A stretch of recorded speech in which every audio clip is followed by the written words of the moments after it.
सुने जरूर। गैर हाजिर कंधे। विश्वास साहब अपने आप को भाग्यशाली मानते थे।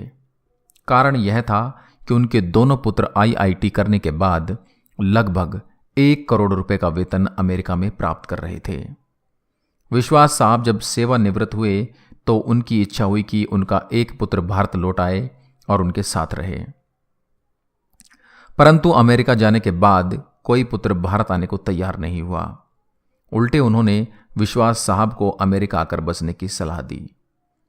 विश्वास साहब अपनी पत्नी भावना के साथ अमेरिका चले गए, परंतु उनका मन वहां बिल्कुल भी नहीं लगा और वे भारत लौट आए। दुर्भाग्य से विश्वास साहब की पत्नी को लकवा हो गया और पत्नी पूर्णतः पति की सेवा पर निर्भर हो गई। प्रातः नित्यक्रम से लेकर खिलाने पिलाने, दवाई देने आदि का संपूर्ण कार्य विश्वास साहब के भरोसे पर था। पत्नी की जुबान भी लकवे के कारण चली गई थी। विश्वास साहब पूर्ण निष्ठा और स्नेह से पति धर्म का निर्वाह कर रहे थे।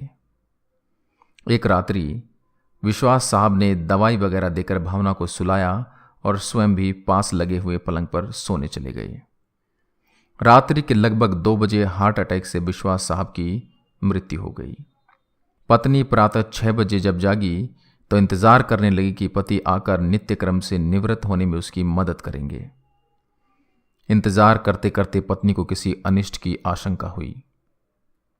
चूंकि पत्नी स्वयं चलने में असमर्थ थी, उसने अपने आप को पलंग से नीचे गिराया और फिर घिसटते हुए अपने पति के पलंग के पास जा पहुंची। उसने पति को हिलाया डुलाया पर कोई हलचल नहीं हुई। पत्नी समझ गई कि विश्वास साहब अब नहीं रहे।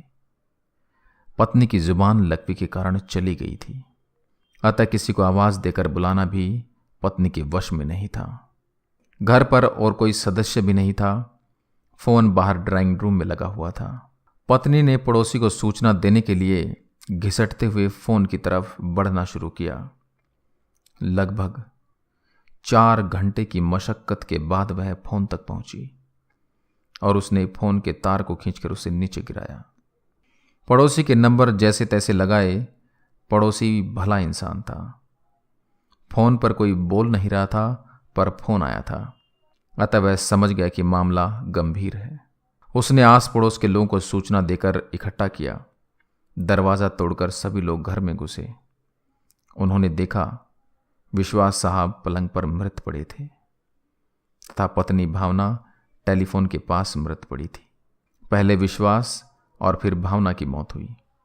जनाजा दोनों का साथ साथ निकला। पूरा मोहल्ला कंधा दे रहा था, परंतु 2 कंधे मौजूद नहीं थे जिसकी मां बाप को सबसे ज्यादा उम्मीद थी। शायद वे कंधे करोड़ों रुपए की कमाई के भार के साथ अति महत्वाकांक्षा से पहले ही दबे हुए थे। लोग बाग लगाते हैं फल के लिए, औलाद पालते हैं बुढ़ापे के लिए। कुछ ही औलाद अपना फर्ज निभा पाते हैं। अति सुंदर कहा है कवि ने, मत शिक्षा दो इन बच्चों को चांद सितारे छूने की। चांद सितारे छूने वाले छू मंतर हो जाएंगे। अगर दे सको शिक्षा तो दो तुम इन्हें चरण छू लेने की। जो मिट्टी से जुड़े रहेंगे वही रिश्ते निभाएंगे। कृपया इसे बच्चों को जरूर सुनाएं। अच्छा लगे तो अपने दोस्तों के साथ शेयर करें। जय हिंद, जय भारत।